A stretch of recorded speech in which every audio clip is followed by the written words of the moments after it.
Quero parabenizar ao programa Opção para a Vida. Sim, porque há 33 anos este programa tem levado ao seu coração a mensagem do Evangelho de Jesus Cristo. E este é um grande privilégio. O privilégio que você tem de fazer suas escolhas. Eu e você podemos fazer escolhas. Eu e você temos opções. E todas as escolhas que fizermos são opções para a vida ou para a morte. Você pode escolher o melhor. Escolha a vida.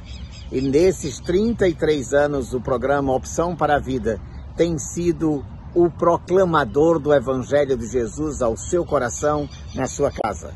Parabéns ao Reverendo Bosco por esses 33 anos de ministério do programa Opção para a Vida.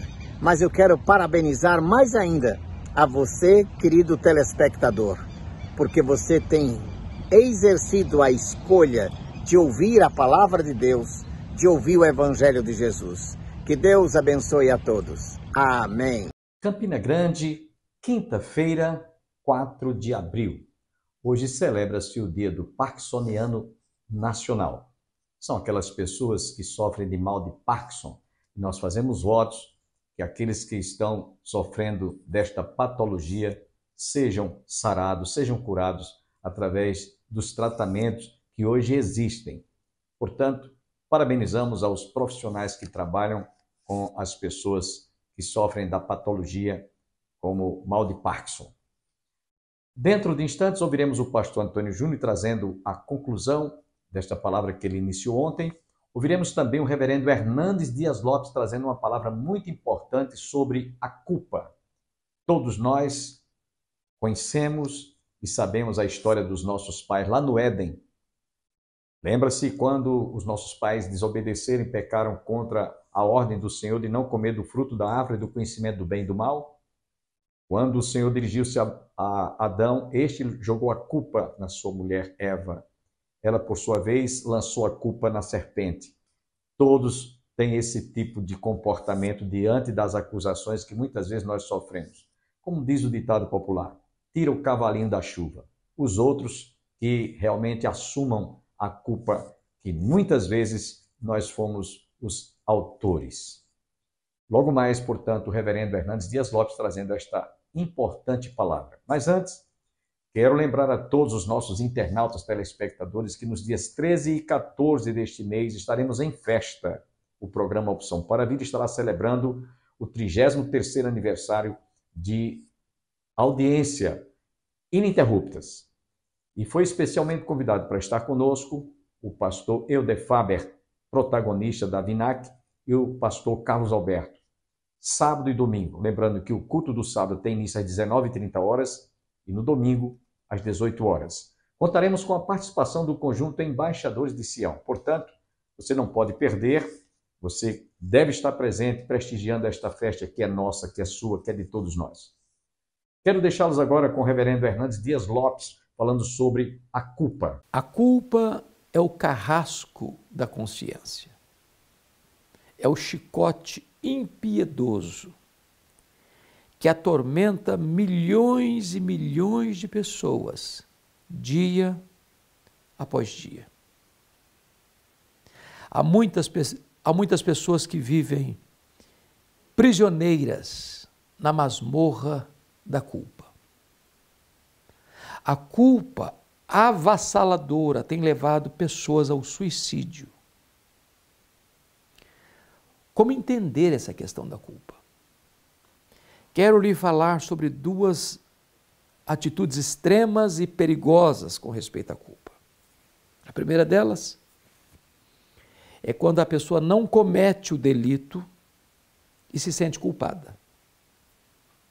Ela não tem culpa verdadeira, mas ela é atormentada pela culpa irreal. Ela sofre verdadeiramente, como se tivesse cometido um grande pecado, quando na verdade ela está flagelando a si mesma por uma culpa que ela não tem. O segundo extremo é quando a pessoa comete verdadeiramente uma transgressão grave, mas não sente culpa nenhuma. Não é porque ela não cometeu o delito, é porque a sua consciência já está cauterizada.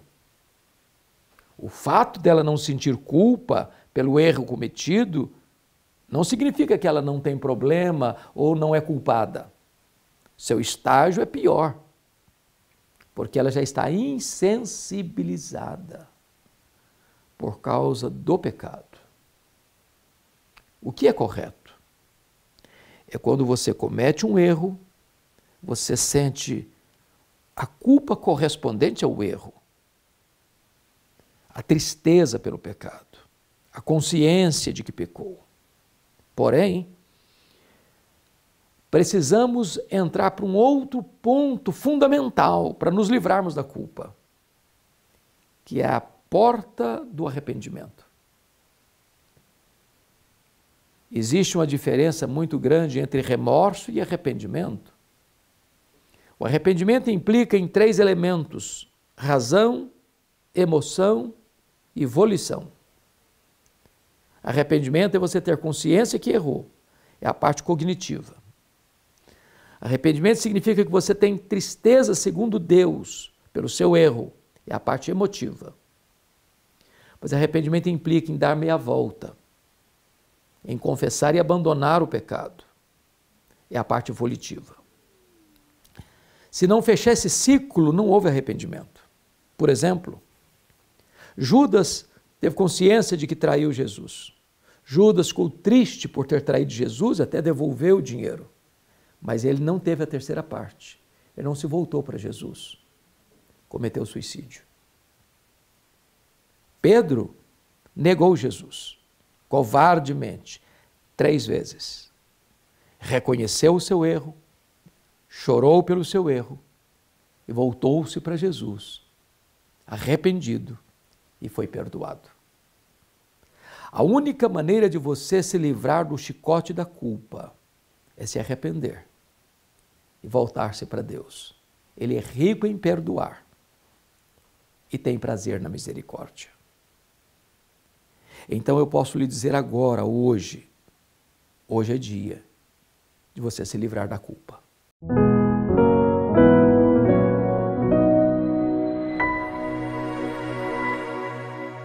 Finalmente, o 6º dia é assinado, como diz Luiz Berkoff, pelo clímax da obra da criação. Foram criadas classes superiores de animais. Estas não se desenvolveram naturalmente da terra, mas foram claramente geradas pelo Criador, pelo poder da palavra de Deus. Toda a obra criadora foi coroada então com a criação do homem. E na narração diz que o homem foi feito à imagem e semelhança de Deus. E por mais que vários estudiosos, intelectuais, cientistas queiram fazer com uma espécie de macaco, qualquer uma delas, as mais inteligentes, as menos inteligentes, parecer com o ser humano, ele pode parecer apenas na forma, mas jamais um símio será capaz de desenvolver, por exemplo, um mecanismo como um pregador de roupa. Pode colocar bilhões e bilhões de anos para ele desenvolver um pregadorzinho de roupa. Já viu como é um pregadorzinho de roupa?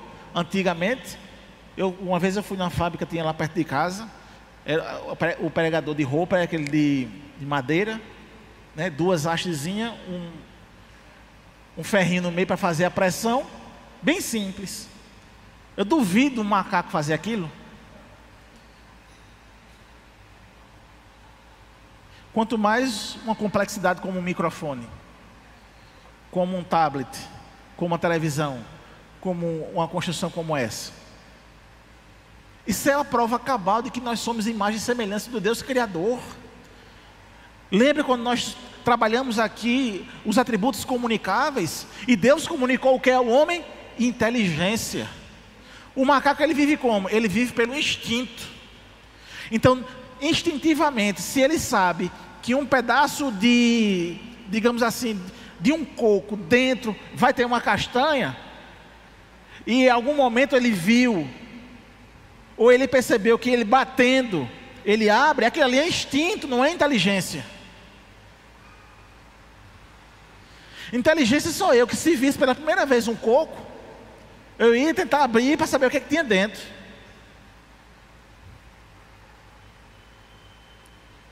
Então é impossível dentro do reino animal, você tentar querer qualificá-lo semelhante ao ser humano. Porque isso é uma ofensa a Deus Criador. Isso ofende a Deus. Porque Deus deixa muito claro que nós somos feitos imagem e semelhança dele. Ele nos comunicou a inteligência. E por mais que nós venhamos a ver uma pessoa jogada na sarjeta, mendigando, drogado, mas lembre-se sempre disso: aquela pessoa é a imagem e semelhança do seu Criador. Aquela pessoa, ela é digna de compaixão e de misericórdia, porque é a expressão da imagem de Deus.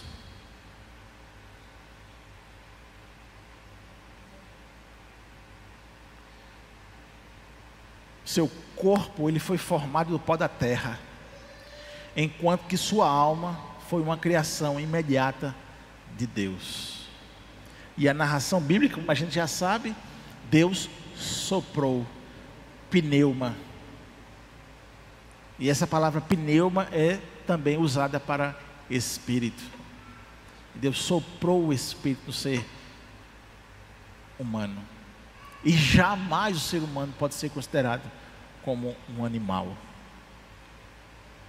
Ele pode ter as mesmas, como um símio, ele pode ter os mesmos sistemas, os órgãos, as coisas, mas a capacidade cognitiva, o pensamento, a inteligência, jamais um símio vai ter, somente um homem. Deus repousou então dos seus trabalhos no 7º dia. Mas quando a narrativa diz que Deus repousou, não está dizendo que ele estava cansado igual a nós, que nos cansamos. Mas a narrativa quer dizer que Deus deu uma pausa, ele parou, ele completou, e ele não precisava mais fazer absolutamente nada. Isso significa, antes de tudo, que ele cessou a sua obra criadora, e também que se deleitou com o que tinha realizado. Ele a admirou. Mas ele não ficou admirado, dizendo assim: eita, olha como eu sou o bichão. Porque Deus não tem vaidade.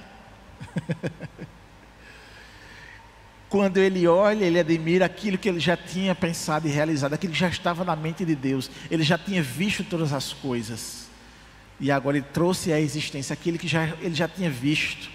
Aleluia. Que ser é esse? Amém, meus irmãos?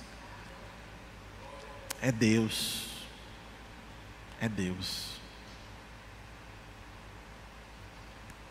Nessa noite então, meus irmãos, eu concluo esse estudo dizendo a seguinte coisa: as coisas criadas no mundo material, assim como no mundo espiritual, foram criadas por Ele e para Ele.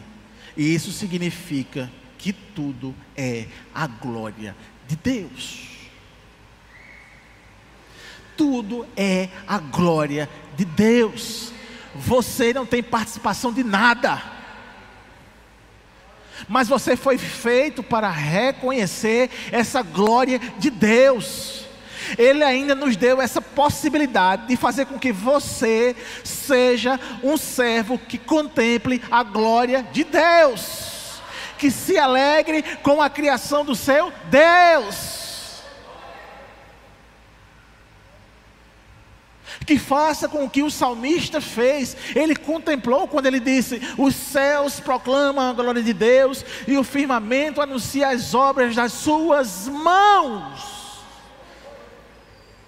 Isso é algo de crente, isso é para crente. Salmo 19:1.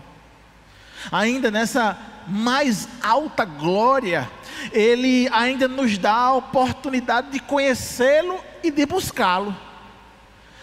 Ou seja, nessa alta glória de Deus, que poderia muito bem olhar para essa criação rebelde, desobediente e dar as costas para ela, mas não, ele resolve com que você seja oportunizado a conhecê-lo e a buscá-lo. E Lucas, escrevendo Atos capítulo 7, verso 26 ao verso 28, diz: de um só fez toda a raça humana, para habitar sobre toda a face da terra, havendo fixado os tempos previamente estabelecidos e os limites da sua habitação, para buscarem a Deus. Se porventura tateando possam achar, bem que não está longe de cada um de nós, pois nele vivemos e nos movemos e existimos, como alguns dos vossos poetas têm dito, porque dele também somos geração. Então, a importância desse estudo de hoje é para que você então possa vislumbrar um pouquinho de tempo que nós temos, um Deus transcendente, criador, poderoso, soberano, a qual comunica a nós a possibilidade de entendê-lo, de compreendê-lo e de buscá-lo, de ter um relacionamento com esse Criador. Quando Paulo escreve a sua carta aos Romanos, capítulo 1, verso 20, ele diz: porque os atributos invisíveis de Deus, assim como o seu eterno poder, como também a sua própria divindade, claramente se reconhece desde o princípio do mundo, sendo percebidos por meio das coisas que foram criadas. Tais homens são, por isso, indesculpáveis. Ou seja, Deus escolheu de fato um povo para ser seu, e esse povo para ser seu é que se chama igreja. Mas aqueles que não são igreja, Deus também deu a possibilidade deles reconhecerem que eles têm um Criador, e o que possibilitou eles reconhecerem o seu Criador é justamente o que ele fez, a criação. Ele que criou, também é o que sustenta. Ele criou a nossa vida e é o que sustenta a nossa vida. Ele criou a você e Ele sustenta você, para que possamos viver bem para Ele. Para que possamos viver bem para Ele. 1 Coríntios capítulo 10, verso 31, texto clássico: porquanto quer comais, quer bebais, ou façais qualquer outra coisa, fazei tudo para a glória de Deus. Ele te criou, Ele te sustenta, Ele sustenta a sua vida, para que venhamos a viver para Ele. É como que se nessa noite, mais uma vez, você se lembrasse que a sua vida não tem sentido sem Deus. Ou que mesmo ouvindo o que você está ouvindo hoje, e querendo então ir para outra vida que não seja com Deus, você vai para outra vida sabendo que não vai ter sentido.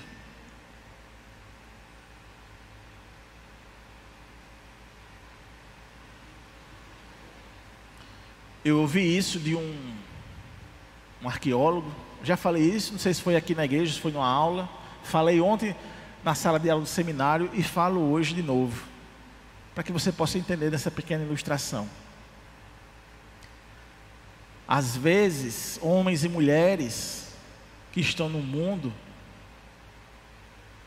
e estão nas suas lascívias, nas suas luxúrias, na promiscuidade, na vida como deve ser vivida, mundanamente falando, e olha para nós da igreja e pensa que nós temos várias regras, não podemos isso, não podemos aquilo, não podemos isso, não é? Eles nos dizem isso. Só que quando você está no evangelho, a gente não tem nenhuma regra. A gente não tem regra. A gente tem um norte, um estilo de vida a ser seguido. E esse estilo de vida, esse norte é Cristo Jesus, um modelo. E o que é que a gente pode deduzir disso?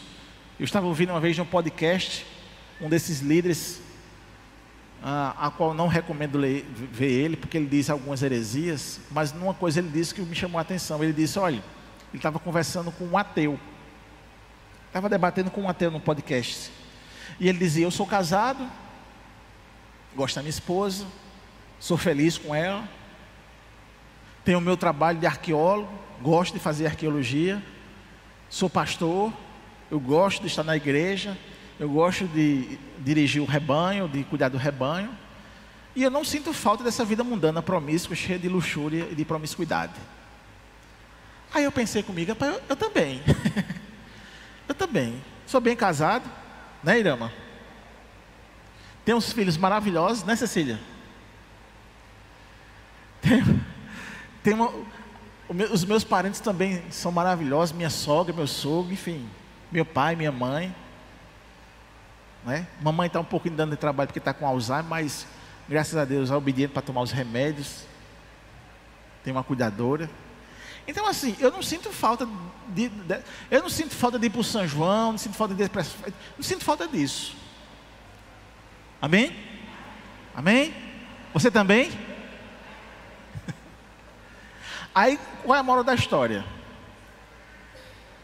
Se o evangelho não for verdade, eu estou vivendo bem, não é? Estou vivendo bem. Agora, se o evangelho for verdade, quem está no mundo está pebado. É bem novinho, hein? Pebado, né? Quem está no mundo está condenado. E o inferno vai acontecer. Entenderam, irmãos, o que eu quis dizer? Nessa lógica do cara falando. Então, irmãos, aqui ele criou todas as coisas, ele sustenta a nossa vida e que nós possamos viver para a glória dele. Então eu posso ter uma vida superlativa, vivendo com o meu Criador e sendo feliz, não mais me importando com as concupiscências da carne, não mais me importando com os deleites que o mundo possa me oferecer, porque aquilo é destrutivo, não só para a minha alma, como para a minha moral e consequentemente para a minha eternidade. Então não faz sentido mais viver lá, não faz sentido. Faz sentido viver de acordo com aquilo que a Bíblia nos ensina, com os mandamentos preciosos do Senhor, se assemelhar a Cristo Jesus, e isso faz sentido na nossa vida. Amém? Quem quer Jesus hoje? Amém. 1 Timóteo capítulo número 4, verso 3 ao verso 5 diz assim: Deus criou para serem recebidos com ações de graças pelos fiéis e por quantos conhecem plenamente a verdade, pois tudo que Deus criou é bom, e recebido com ações de graças, nada é recusável, porque pela palavra de Deus e pela oração é santificado. Paulo estava aqui discutindo com Timóteo e orientando a Timóteo, porque havia muitos conflitos do que comer, podia comer aquilo, podia não comer aquilo, tinha que fazer dieta, não tinha que fazer dieta. Aí Paulo diz assim: não, rapaz, é o seguinte, tudo que Deus criou para o nosso benefício. Então toda a alimentação é para o nosso benefício. O que você faz? Ora, agradece a Deus e santifica e come. Então está aqui, irmãos, também dizendo para nós que Deus fez todas as coisas para a sua glória, mas dentro da sua glória Ele nos beneficiou dentro da sua criação.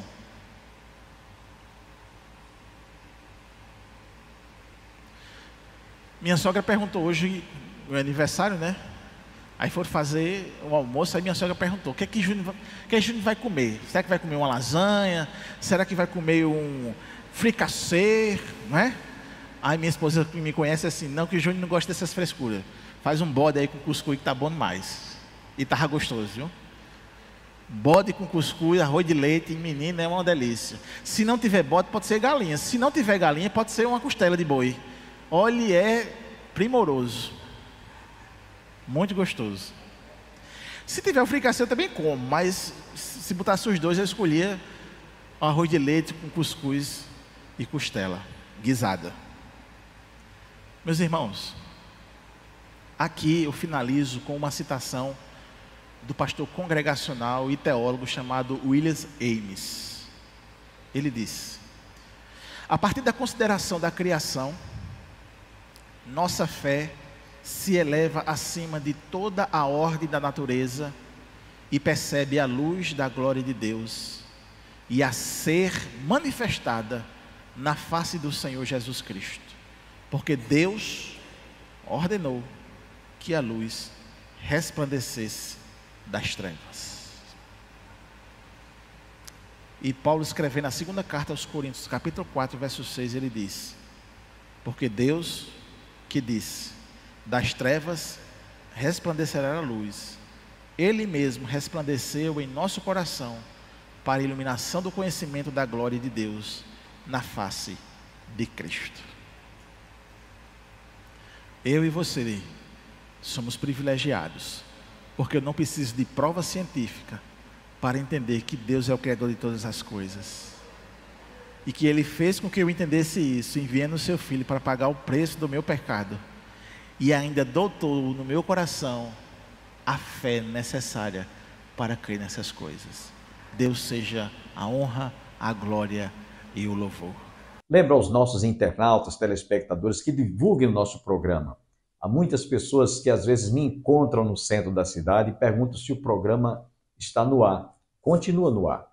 Na TV Master, TV a cabo, canal 20, direto de João Pessoa, e no YouTube também. Você pode assistir o programa a qualquer hora. Divulgue o nosso programa para que outras pessoas e outras famílias sejam abençoadas como você tem sido abençoado.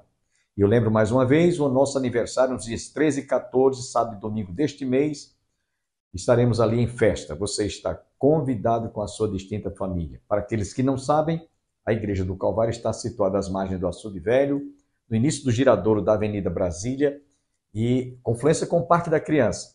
E você, portanto, não tem como errar o nosso endereço. Até amanhã, se Deus assim nos permitir, nós vamos ficar com o cantor Sérgio Lopes. O amigo que eu encontrei me surpreendeu. Quando todos me deixaram, ele me acolheu e sarou minhas feridas, das algemas me livrou. Lhe falei do meu dilema e ele me escutou. Lhe falei do meu passado e me perdoou. Isso teve um alto preço que ele já pagou. Me mostrou as mãos feridas por amor de muitas vidas, e uma dessas muitas vidas era eu.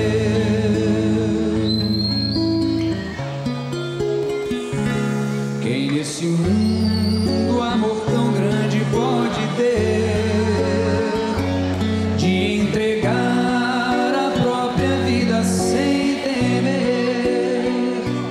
Quem já sentiu a dor de ser cravado em uma cruz, pagando pelos erros que não cometeu, e olhar nos olhos de quem tanto mal lhe fez, e sem ressentimento oferecer perdão? Quem pode ser melhor amigo que o Senhor, que pelo servo a própria vida renunciou? Quem pode ser melhor amigo que o Senhor, que pelo servo a própria vida renunciou? Lhe falei do meu passado e o preço